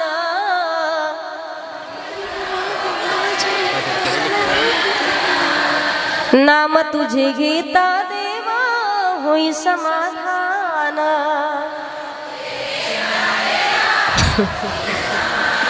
आता शिक जमायला लागले. खरा तो एकची धर्म जगाचे बांधकोर. असं आहे का? नाही ना. महिला मंडळ जोरात. मनात भरली पंढरी जाईन म्हणते माहेरी. हा, पांडुरंगाच्या दरबारी बाई नाचत नाचत. वा आता का बसा काहीच बोलला का तुम्ही लावली घशाला धार. अजिबात बॅटरी उतरल्यासारखं करायचं नाही. सगळ्यांनी जोरात म्हणा. तिकडे पाठीमागचे कौरव क्षेत्राच्या बाहेरचे जोरात म्हणा. मनात भरली पंढरी जाईन म्हणते माहेरी. काय म्हणता का आता? असं रंग नंबर नका लागू देऊ ना. रेंज मध्ये राहा थोडं. श्रीराम जय राम जय जय राम, श्रीराम जय राम जय हो. जोरात वा वा.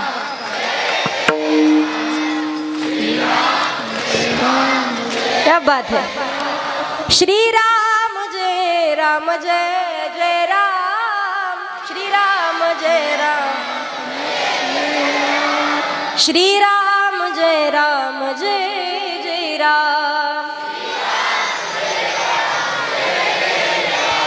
श्रीराम जय राम जय जय राम, श्रीराम जय राम, श्रीराम जय राम जय जय राम. टाळी वाजवा एकदा पुरुष मंडळीसाठी. जय हो. वा. पाठीमागच्या आजीबाई तर रेंज मध्येच नव्हती अजिबात. मनात भरली बाजाला म्हणे. आता सगळ्यांनी भजन. विश्वातलं सर्व सुख कुठे आहे? माझ्या मनाला गो छंद, छंद माझ्या मनाला गो छंद, छंद माझ्या मनाला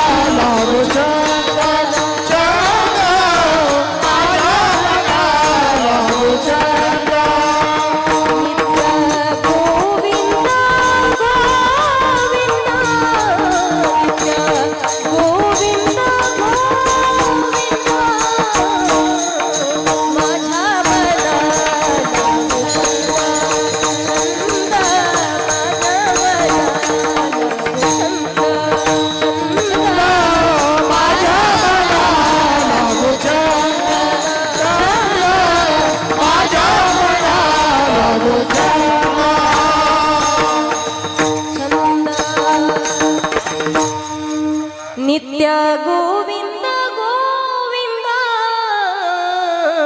माझ्या मनाला छंद. का करावं नामस्मरण योग्य वेळेत? रामाचं भजन तोपर्यंत जोपर्यंत आत्माराम आहे. आत्माराम निघून गेला की लोक म्हणतात राम नाम, जोरात बोला राम नाम राम नाम. खरे की नाही? संतांनी वर्णन केलंय. बिनु सत्संग विवेक न होई, राम कृपा बिनु सुलभ न सोई.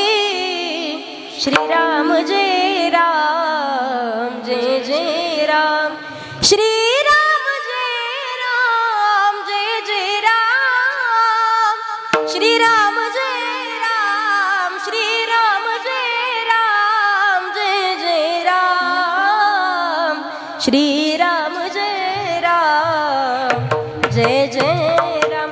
आता वेळ किती राहिला आपला? कीर्तनाचा नाही विचारला मी, तुमच्या आयुष्याचा विचारते. कीर्तनाचा गाठी इकडे टाळी वाजवली पाहिजे का बाबांनी? अशी उदास माणसं पहिल्यांदा पाहिलेत मी. असं वाटायला लागलं तुम्हाला टेम्पोत घालून रोज कीर्तनाला घेऊन फिरा. टाळ्या सुद्धा वाजवला जस का रोज. आता नाही, गेली गाडी निघून. आता काय जे होईल तेव्हा वाजली पाहिजे की नाही टाळी? एवढं उदासल्यासारखं. बरं मी तुम्हाला पैसे मागितले का? मी ठरवले, तुम्ही कशाला टेन्शन घेता? काळजी करायचं काम नाही अजिबात. तुम्हाला भानगड सांगते. एक म्हातारी कीर्तनात अर्ध्या कीर्तनातून नुसती रडायची. विशाल दादा अशी रडायची म्हातारी. मला वाटायचं आजीला लयच आवडतंय गायन. म्हातारीकडे पाव पाव भजने म्हणायचे. कीर्तन संपलं जसं म्हातारीला पकडलं, म्हणलं आजी झालं काय नेमकं तुम्हाला रडायला? काही नातवाचा काही सुनाचा त्रास आहे? काय सांगू ताई, लय बेकार सून भेटली. म्हटलं झालं काय नेमकं? भाजीला तेल नसतं म्हणे ताई, घरात सून राहू देत नाही म्हणे, विचारित नाही अजिबात. म्हटलं झालं काय नेमकं? सून काय लांबची का? तिथं तर घोटाळा झालाय सगळा, काय करावं कळलं. म्हटलं झालं काय नेमकं? सख्या भावाची केली. म्हटलं मग मालकाचा काही त्रास, नातवाचा काही त्रास? अख्ख्या कोल्ह्यात माझा नातू म्हणजे सोनियम पिवळा आहे. म्हटलं मालकाचा काही त्रास? त्याची काही टप्परे म्हणे मला त्रास द्यायचे. म्हटलं रडत काऊन होते नेमक्या? म्हातारी म्हणे 3 महिने झालं ताई, आज कीर्तनाला यायचंच नव्हतं म्हणे. जेवण करून दुसऱ्या मजल्यावर जाऊन बसले होते. 3 महिने झालं. 103 किलोची माझी गदड्यासारखी बकरी मी शेतात घेऊन गेले. तिनं राधा अक्काचा गहू खाल्ला आणि बकरी अशी फुगून आरडू आरडू मेली म्हणे. ताई तुम्ही कीर्तनात असं केलं की मला माझ्या बकरीची आठवण यायची. तसं नाही ना कोणाचं. विठ्ठल विठ्ठल.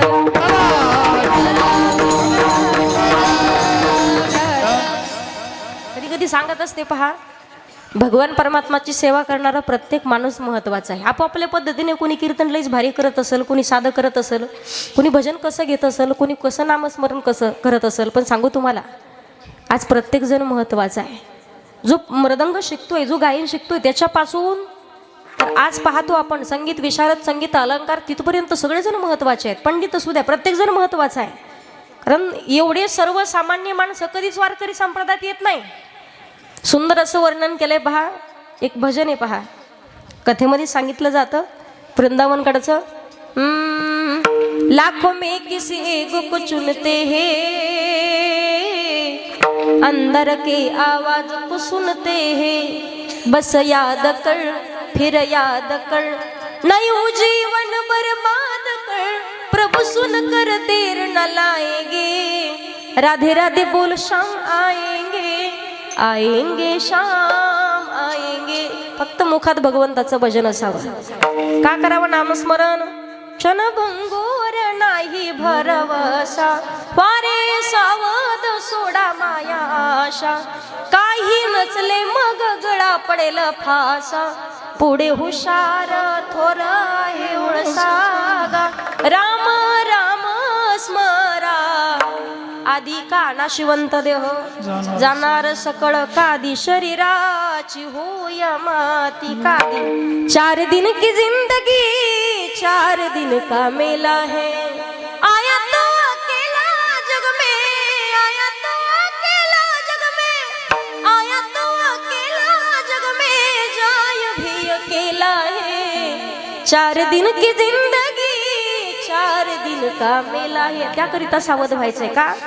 अल्प आयुष मानवी देह शत गणिले ते अर्धरात्र खाय मध्ये बालत्व पीडा रोग क्षय काय भजनासी उरले ते पाहे गा राम राम स्मरा अधिकाधी जिंदगी एक किराए का घर है एक न एक दिन बदलना पड़ेगा मौत जब तुझको आवाज देगी घर से बाहर निकलना पड़ेगा मौत जब तुझको आवाज देगी घर से बाहर निकलना पड़ेगा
जिंदगी का त्याकरिता सावध व्हायचं का भगवान परमात्माचं नामस्मरण अखंड करावं माणसाचा क्षणाचाही भरवसा नाही म्हणून पहिल्या काळातले माणसं जगायचे 500 वर्ष आता 50 आणि 60च्या पुढे कुणी जाईना भावना जिवंत होती पहिल्या काळात लोक भावनिक होते लोक माणुसकीचे होते आता माणूसच माणूस व्हायला तयार नाहीये 3 आणि 4 वर्षाच्या पोरीकडून लोकांना एवढे संस्कार ढासळत चाललेत बिघडत चाललेत लोक तसं पाहिलं संस्कार नावाची गोष्ट सध्याच्या काळात राहिली नाहीये बोटावर मोजण्या इतपतच माणसं आहेत पण आपल्या संस्कृतीला गालबोट लागल असं मात्र वागल्याशिवाय जगल्याशिवाय राहत नाहीये हे जर असे निवडल्यासारखे गव्हातून काय म्हणतात त्याला दगड बाजूला काढल्यासारखे हे जर काढून बाजूला टाकले ना जसे छत्रपती शिवाजी महाराजांनी काढून टाकले होते हिंमत नाही होणार कोणाची परत वर नजर करून पाहण्याची वाईट नजर करून पाहण्याची माणसं जगायचे 100 वर्ष मावळे पहा छत्रपती शिवाजी महाराजांचे लिंबू फेकलं तर मीशवर बसायचं माणसं तशी होती धिप्पाडची धिप्पाड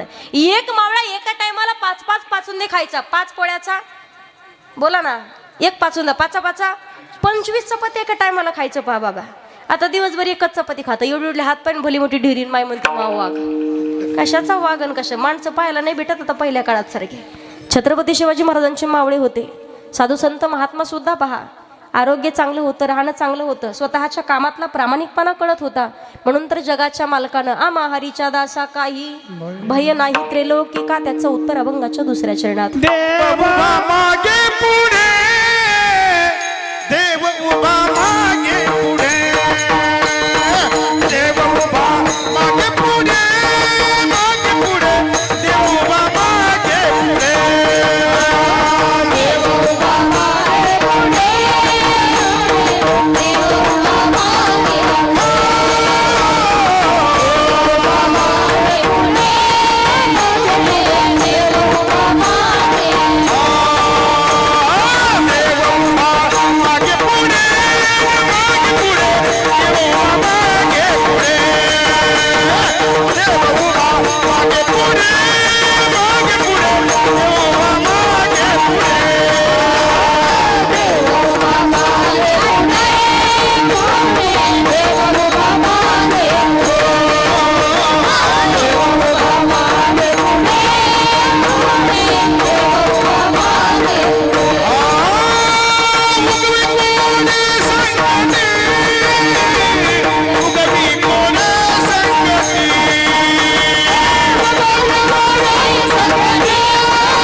महिला मंडळाचे चेहरे पाना कशा गुलाबाच्या फुलासारखे झाले.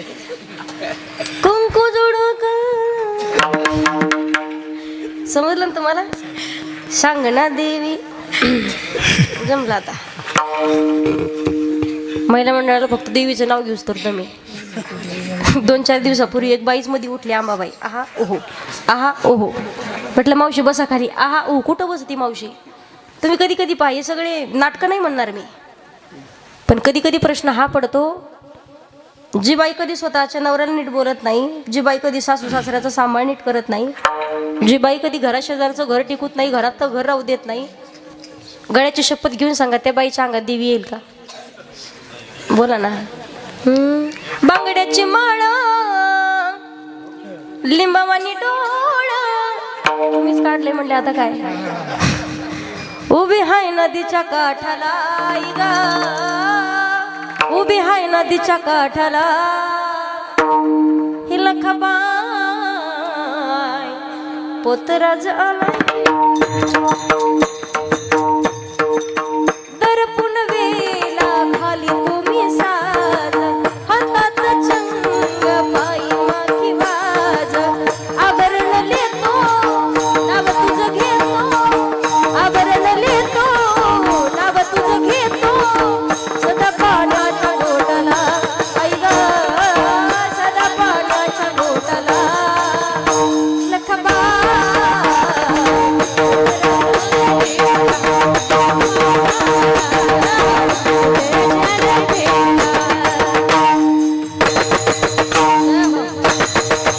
आई राजा जमला आता. एकदा माझ्या दोन्ही भावासाठी टाळी वाजवा जोरात. अशी साथ पाहिजे माणसाला. काही काही नुसती साडेसाती असते पहा, आम्हाला सुधरू देत नाही ती सुधरत नाही अजिबात. विठ्ठल विठ्ठल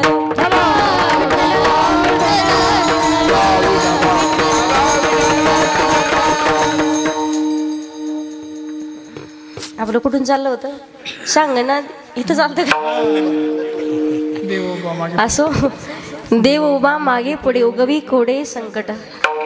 अखंड कंठात भगवान परमात्माचं नामस्मरण असेल, कुठल्याही प्रकारची भीती बाळगण्याची गरज नाही, फक्त भजन करावं लागेल. का करावं नामस्मरण? माऊली ज्ञानोबा सांगतात पहा, तुमचा कधीच अपघातात मृत्यू होणार नाही, तुमच्या केसालाही धक्का लागणार नाही. कारण एकच, नारायण हरी उच्चार नामाचा आणि तेथे कळी काळाचा रिग नाही. कुठल्या भगवंताचं भजन करावं? देवाची रूप अनेक आहेत, अनंत रूपे अनंत वेशे, पण तत्व मात्र एकच आहे, ते आहे सत्य तत्व. सत्य तू सत्य तू. जगात सर्व गोष्टी अविनाशी आहेत, पण भगवान परमात्मा युगे 28 विटेवरी उभा. 28 युगापासून पंढरीश पांडुरंग परमात्मा विटेवरती विराजमान आहे. मग समोर आला म्हणून शिव केला शोकेवासी धोली धारो के राजा शंकर संकट हरणा ओ भोले बाबा शंकर संकट हरणा.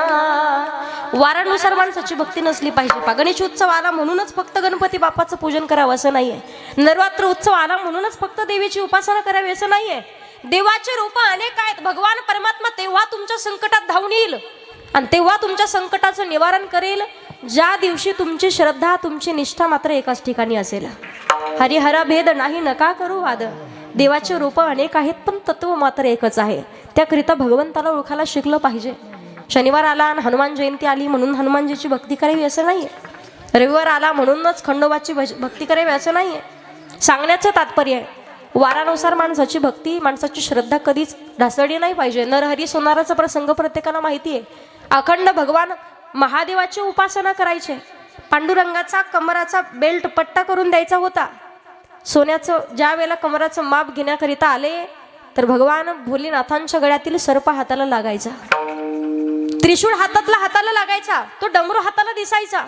डोळ्यावरची पट्टी काढायला सांगितली तर पांडुरंग परमात्मा दिसायचा. तेव्हापासून लक्षात आलं देवाचे रूप अनेक आहेत पण तत्व मात्र एकच आहे. तुम्हाला प्रश्न पडेल भगवंताच्या कोणत्या रूपाचं वर्णन करावं, कुठल्या रूपाचं भगवान परमात्माला कुठल्या रूपामध्ये आठवावं? सांगितलंय जैसा केला तैसा होय धावे सोय धरवून. अखंड भगवान परमात्माचे दास म्हणून जीवन जगा. कुठल्याही भगवान परमात्मावरती एकदा श्रद्धा निष्ठा जर ठेवली, अधिष्ठान कुठलं तरी असलं पाहिजे. तो भगवान परमात्मा तुमच्या संकटाचं निवारण केल्याशिवाय राहत नाहीये. पण दास बनावं माणसानं, पण कुणाचा दास म्हटलं पाहिजे. सध्याच्या काळात तर तुम्हाला प्रसंग सांगते. आता खूप रामायण महाभारतन कथान शिवमहापुराण ऐकणारे प्रत्येक लोक आहेत, पण या कथा आचरणात आणणारे मात्र बोटावर मोजण्या इतपतच लोक राहिलेले आहेत. ज्या वेळेला भगवान परमात्माचे दास म्हणून जीवन जगलेत, प्रत्येक संकटाचे निवारण झालंय. महाराष्ट्राचे राजे छत्रपती शिवाजी महाराजांचे दास म्हणून जीवन जगलेत. सेवेठाई तत्पर, त्यांचे नाव हिरोजी इंदोलकर. का? फक्त एकच अपेक्षा होती, भगवान छत्रपती शिवाजी महाराजांना सांगावं, राज फक्त एका पायरीवरती नाव कोरण्याची संधी द्या. का? जेव्हा जेव्हा तुम्ही गड किल्ले जिंकून याल ना, तेव्हा फक्त तुमच्या चरणाची धूळ माझ्या नावावरती पडली पाहिजे. जेव्हा जेव्हा ती चरणाची धूळ माझ्या नावावरती पडेल, तेव्हा तेव्हा नव्यानं परत जन्म धारण करून आल्यासारखं मला वाटेल आणि वेळोवेळीला परत मी पुनीत होईल, परत मी पावन बनेल. फक्त काय? पायरीवरती एकदा नाव कोरण्याची संधी द्या. देव, देश आणि धर्म ज्यांच्यामुळे जिवंत आहे, महाराष्ट्राचे राजे छत्रपती शिवाजी महाराज. गेल्या 2 महिन्यापूर्वी जे प्रकरण घडलंय, जी शिवशाही असती ना, छत्रपती शिवाजी महाराजांची विचाराचे लोक असते, तर आतापर्यंत ते प्रकरण पाठीमागे राहिलेच नसते. ज्या बापानं तर हाताच्या फोडासारखं पोरगी सांभाळली, आजपर्यंत लोक म्हणायचे पोरी अंग प्रदर्शन करायला लागल्या, पोरींची नजर वाईट आहे, पोरी 7-7:30च्या नंतर घरी येत नाही, 12 वाजेपर्यंत बाहेर फिरतात. सध्याच्या कलियुगामध्ये प्रश्न हाच पडलाय की बापाला प्रश्न पडतो, शेजाऱ्याच्या घरी एखाद्या पोराच्या जवळ आपली छोटीशी मुलगी चिमुकली असू द्या 2-2.5 वर्षाची ठेवावी की नाही, हा प्रश्न आहे. मला सांगा ना तुम्ही, 2.5-3 वर्षाच्या पोरीने कुठलं अंग प्रदर्शन केलेलं होतं? पण नाही, मात्र एखाद्या नराधमाला, आशा आईनं लेकराला नाही जन्म दिलेला पुरला पहा. काय म्हणेल लोक? वांज म्हणतील, नाही जन्म दिला म्हणतील, निपुत्रिक म्हणतील. पण एका टायमाला निपुत्रिकाचा कलंक सहन केलेला बरा, पण अशी संतान मात्र कधी जन्माला घालू नये. मुलगा होता, आज आपल्या दारात तुळस, मंदिरावर कळस, महिलांच्या कपाळावरती कुंकू, पुरुषांच्या कपाळावरती बुक्का, महिलांच्या नाकात नथ आणि पुरुषांच्या ओठावर मिशी कुणामुळे जिवंत आहे? केवळ महाराष्ट्राचे राजे छत्रपती शिवाजी महाराजांमुळे. विसरून चालणार नाही आपल्याला. पण छत्रपती शिवाजी महाराजांच्या अगोदर माँसाहेब जिजाऊंचं नाव घेतलं जातं. जंगलातील 1 नंबर लाकडाला साग म्हणतात, सापातील विषारी जातीला नाग म्हणतात, आणि ज्यानं लावली मुघलांची वाट त्यालाच जिजाऊचा वाघ म्हणतात, ते छत्रपती शिवाजी महाराज. त्यांच्याकरिता म्हणावं. आता खरं तर पाहिलं तर आज हिंदू धर्माला सुद्धा जागृत करण्याची काळाची गरज आहे सध्या. आता मागच्या आठवड्यामध्ये दिल्लीला गेले होते पहा, सनातन संस्थाचा कार्यक्रम होता. खूप मोठे मोठे महान तपस्वी तिथे आले होते, साधू संत. आज म्हणजे छत्रपती शिवाजी महाराजांनी नेमकी लढाई कशी केली, कुठले कुठले शस्त्र त्यांच्या हातात होते, कुठले शस्त्र कसं चालवलं पाहिजे. आज आपला धर्म किती पाठीमागे पडत चालला, या सगळ्या गोष्टीचं ज्ञान तिथे भेटलं पहा. 2-3 दिवसच तो कार्यक्रम चालू होता, सनातन संस्था. दिवसभर तोच कार्यक्रम राहायचा. पण तिथे गेल्याच्या नंतर खऱ्या अर्थानं माणसाला कळतं की आपण किती पाठीमागे राहिलोय. आज कीर्तन कथा प्रत्येक ठिकाणी घडत आहे, पण मला सांगण्याचं तात्पर्य आहे, संस्कृती मात्र लोक विसरत चाललेले आहेत, आपले संस्कार लोक विसरत चाललेले आहेत. आपला देश, आपला धर्म इकडंच फक्त, हा हे या जातीचे ते त्या जातीचे, इथंच आपण मेलो विचार करू या जातीचे येत, मग यांचं कीर्तन नको, त्यांची कथा नको, या असं नको ते तसं नको. 18 पगड जाती धर्मातले मावळे छत्रपती शिवाजी महाराजांना म्हणायचे, राज द्या की एकदा संधी. का? मरायची संधी मागणारे मावळे होते. प्रत्येक मावळ्यांनी तेवढी स्वतःची बाजी लावावी, छत्रपती शिवाजी महाराजांना योगदान द्यावं. महाराज राज लाख गेले तरी चालतील, पण लाखाचा पोशिंदा मात्र जगला पाहिजे, ही अपेक्षा होती. आता सख्खा भाऊ सख्ख्या बाबाच्या जीवावर उठल्याशिवाय राहत नाही. अर्धा पाटाभर जमिनीसाठी केस टाकणार, त्याच्यावरती झोपी डोक्यात धोंडा घालणार. कुठं जग चाललंय आपण पाहावं. सांगण्याचं तात्पर्य आहे, नाते आहे तोपर्यंत सांभाळण्याचा प्रयत्न करा. जगतामध्ये निस्वार्थ नितांत प्रेम करणारं नातं आईवडील असतात पहा. आणि आईवडील निघून गेल्याच्या नंतर देव पहावयाशी गेलो, तेथे देवाची होणी आठेलो. देव माझा मी देवाचा, देव माझा मी देवाचा.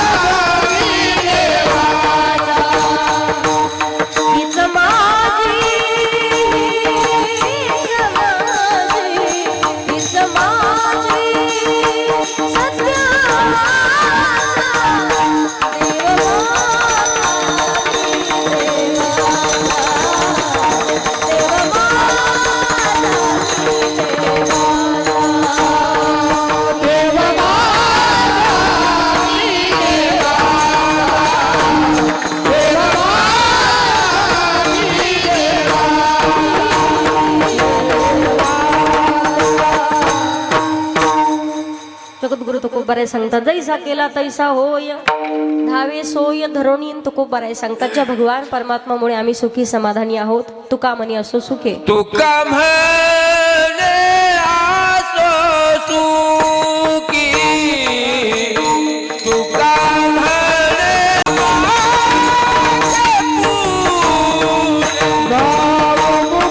गावमुखे विठोबा गावमुखे विठोबा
अभंगाच्या शेवटच्या चरणात तुकोबाराय सांगतात तुका मनी असो सुखे गाऊ मुखे विठोबा आम्हा हरीच्या दासा काही भय नाही त्रैलोकी वारकरी संप्रदायाच्या नियमानुसार सर्वांनी हातवरती घ्या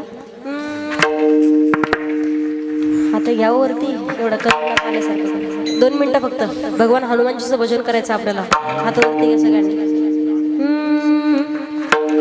छातीत चमकलं कोणाच्या तर जबाबदार आपण नाही बरं घ्या जो खेल गए प्राणों पे श्री राम के लिए एक बार तू हाथ उठा दो मेरे हनुमान